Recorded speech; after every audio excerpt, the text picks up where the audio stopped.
Welcome back to Instant Boxing. I'm your host, Albert Baker. Follow me on Twitter at @TheAlbertBaker. It's time for the opening bell.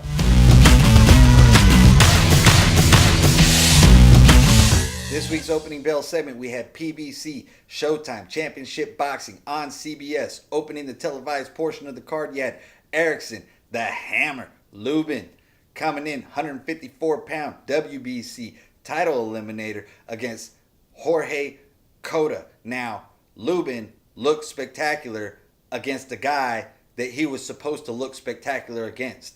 I'm not saying that Lubin is not a good fighter. What I'm saying is Lubin has already excelled beyond the point of the Jorge Cotas.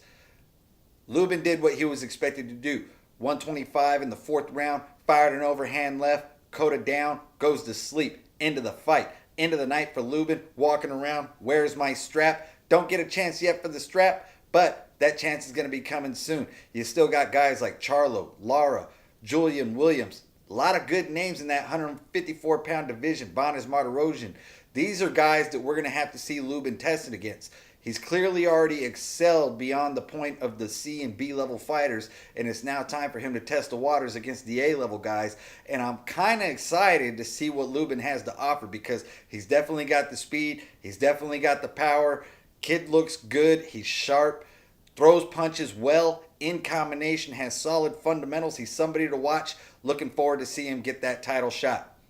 In the main event, highly anticipated match, undefeated WBC welterweight champ Danny Swift Garcia coming in against undefeated WBA welterweight champ Keith one-time Thurman. This was an anticipated fight. I'm not going to say that it was more eagerly awaited than like Leonard Hearns or De La Hoya Trinidad, but nevertheless, still a very significant, important welterweight fight. I was really expecting this fight to be better than it was, and I think you were too. This fight didn't necessarily live up to the hype, and it's not necessarily the fault of the winner, Keith Thurman, because he did what he needed to do in order to win the fight. I mean, let's face it. He boxed Danny Garcia's socks off. In the first 3 rounds, Keith Thurman came out with the heat, came out with the thunder, rocked Danny Garcia, had him on his heels. Danny Garcia was returning fire, but he just didn't look like he could hurt Keith Thurman, whereas Keith Thurman looked like he could hurt Danny Garcia. Throughout the fight, as it progressed, Danny Garcia changed up the pace a little bit and started stalking Keith Thurman. But he was following Keith Thurman. I didn't see real good cutting off the ring or execution from Danny Garcia. What I saw was him following Keith Thurman around the ring while Keith Thurman used angles to box, and Danny Garcia tried to counter him when he came in. At the end of the night, when the final bell rang, Danny Garcia's efforts weren't enough to pull out the victory. Had he been more aggressive from the outset of the fight, instead of waiting to catch Thurman on the way in, he may have come up with the win. But he didn't. He chose to sit back and counter rather than to be aggressive. It showed one thing that I had really been looking at as far as Danny Garcia, whom I was sold and I believe is a special fighter because for some reason he always finds a way to win. He had his penultimate victory against Lucas Matisse, which nobody gave him a shot to win. And he went out there and he did the thing and beat Matisse and beat him up in the process of beating him. But in the fights that were close with Danny Garcia, he had a very close fight that a lot of people said he lost against Mauricio Herrera, where I thought Herrera outcrafted him on the inside. Herrera is one of those cagey veterans with a lot of tricks on the inside, uses angles and his body movement real well to place punches. And I thought Herrera at that time did enough to beat Garcia, but yet still Garcia managed to find a way to win in the end. Another really close fight that a lot of people said Garcia could have lost was against Lamont Peterson. Now, again, on the inside, like Herrera outcrafted him on the inside, I thought Peterson out-muscled him on the inside. Peterson beat Garcia at his own game, worked the body, worked upstairs, fired hooks deep inside, made it an ugly dogfight that we see Garcia in typically. Now, his other fight against a fighter of decent age. I don't count Eric Morales because Eric Morales was 500 years old when Danny Garcia saw him. Now, against Robert Guerrero, which was a good, exciting fight in Los Angeles at the Staples Center, Guerrero was the same kind of guy. Inside fighter, kind of a mauling, brawling type fighter, likes to beat you up and wear you down. Danny Garcia was able to beat him on the inside. Where Keith Thurman was coming in, I knew that he was going to face a boxer who could use angles, come in and out, fire, have power on those punches, and he did exactly what I expected him to do. He showed that Danny Garcia, although he is a special, good fighter on the inside who will still beat lots of really good top A elite level fighters, he just couldn't beat Keith Thurman tonight. But what he showed was that he has difficulty with people that are coming in and out with angles and boxes effectively from the outside.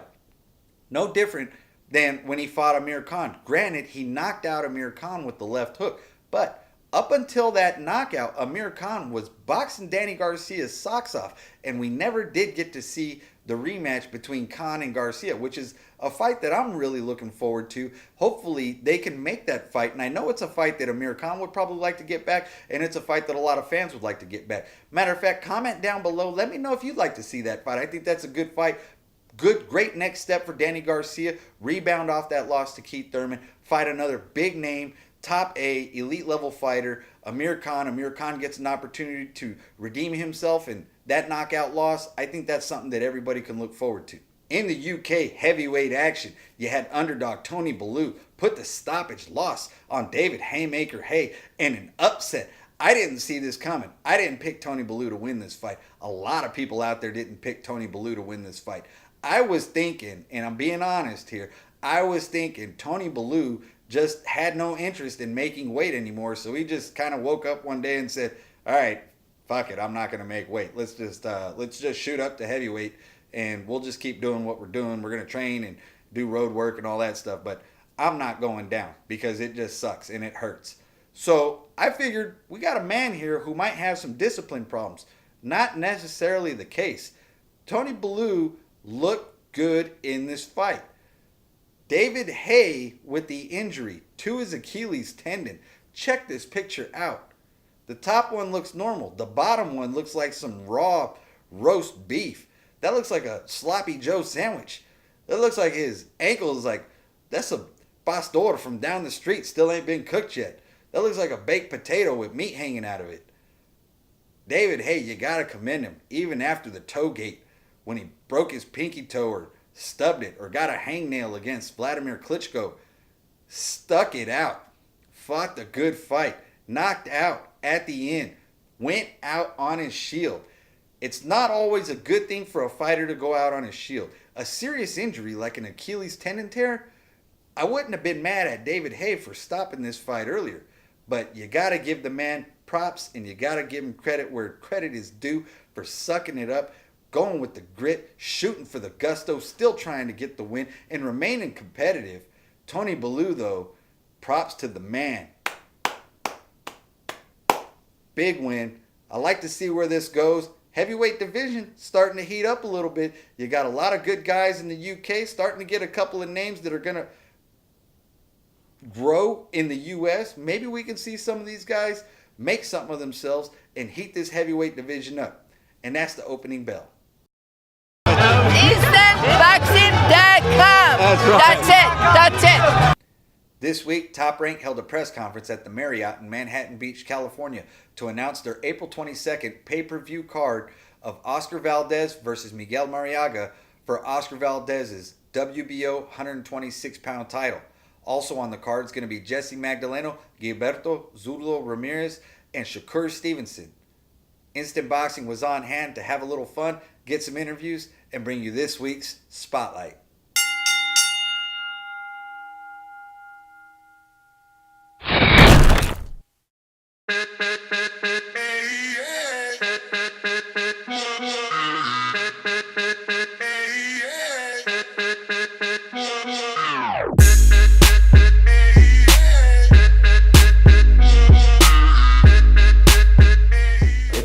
It feels great to be back. I'm ready to put on a great show for 2017. There's no easy fight in this sport. Everybody that steps into that square circle is a champion, you know, win or lose.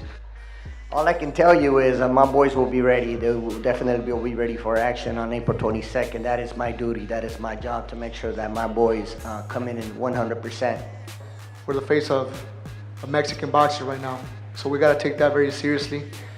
We work hard. That's all we know how to do. We work hard. We help each other out.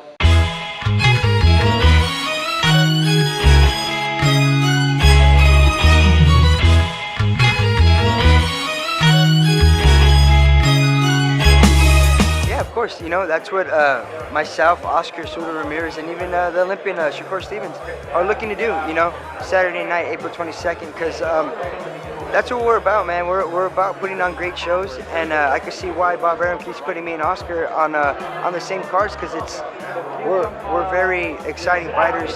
We're young, we're hungry, and we just wanna give everybody, you know, great shows, and we'll continue doing that.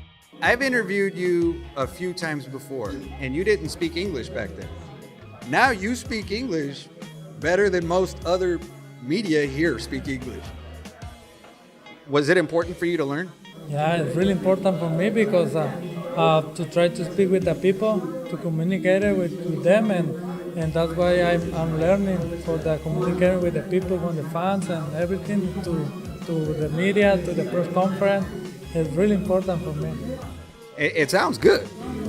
Thank you. All right, so we're here with Oscar Valdez, Marriaga. Oscar, obviously you got the big fight with Marriaga coming up, TopRank pay-per-view. You're headlining at the StubHub in Carson. Tell us what's going through your mind on it. I'm excited, man. I'm excited. I want to go to the gym right now, work hard. I see Marriaga right now. I can feel the attention. I kept on looking at him, catching him, looking at my belt. I want to hide it from him because he wants the belt so bad, and I work so hard for this. I don't want to ever lose it. I don't want to ever lose his belt. I don't want to ever lose that feeling of me being a world champion. And for that to happen, I got to work hard in the gym because I see he's in great shape right now. He's, you know, I can feel it. He wants this belt so bad, but you know, I'm gonna go to the gym, keep on working hard. I just gotta work harder than him. Gonna hide that belt, like, quit checking out my girl. That's how it is. That's how it is. Look at my baby like that. Oscar, you're a popular guy now. You know, 126-pound champ, good-looking guy from Mexico, but speak English really well. You got the good, clean look. You're rocking the name brand. You probably got the tightest pants on in the house right now. I look good. There's really high hopes for you. Not just from your promoter, but from people in the media and fans in general. Do you ever feel like that's pressure? No, to be honest, I don't. You know, ever since I was an Olympian, I will feel pressure because there's always been that country behind me, that those eyes were like, oh, you have to win that medal, you have to win the Central American Games, the Pan Am Games, the Olympics, you gotta get a medal, even though I didn't get it. But you know, I've been kind of growing into this, you know, and this is my lifestyle. So people right now, they tell me I'm the new face of boxing, Mexican boxing. It's not a pressure, on the contrary, it motivates me. You know, I gladly take the flag, and I'll go to war with it. What does Shakur Stevenson do in his off time? You play video games? I love to play basketball. I play 2K, video game. Xbox or PlayStation? PlayStation 4. Why not the Xbox?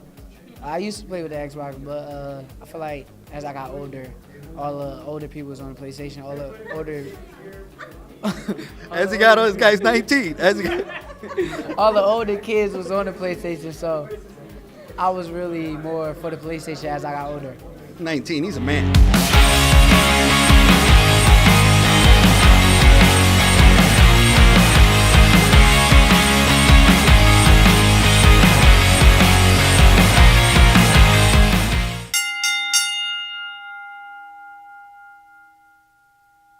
In a solemn moment for boxing fans this week, trainer, manager, and promoter Lou Duva passed away at the age of 94.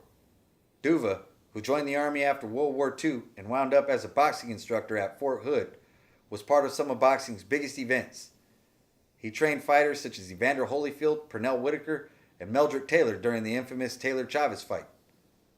Lou Duva's contributions to boxing can only be measured by the time that he was alive. 94 years. Lou Duva will definitely be missed by the boxing community. And that's the post-fight cool down.